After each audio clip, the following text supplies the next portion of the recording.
আসসালামু আলাইকুম সবাইকে। আজকে আমি আপনাদের সাথে মটরশুঁটি সংরক্ষণ করার পদ্ধতিটা শেয়ার করব।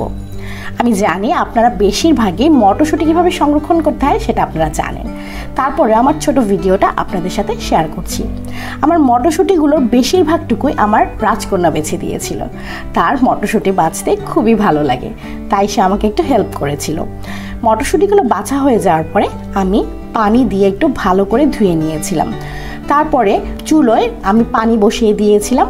পানিটা যখন এরকম ফুটে উঠেছিল, মটরশুঁটিগুলো আমি দিয়ে দিয়েছিলাম। আমার সিমের বিচি সংরক্ষণ করার ভিডিওটিতেও একইভাবে আমি সেটা করেছি।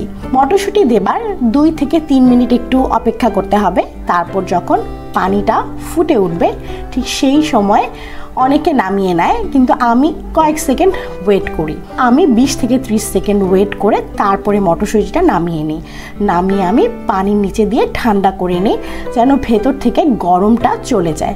ভেতরে গরম থাকলে মটরশুঁটিটা আবার সেদ্ধ হয়ে যেতে পারে, তাই পানির নিচে দিয়ে নাড়াচাড়া করে আমি মটরশুঁটিটা ঠান্ডা করে নিই। তারপর পানি ঝরিয়ে প্যাকেটে করে ডিপ ফ্রিজে রেখে সংরক্ষণ করি।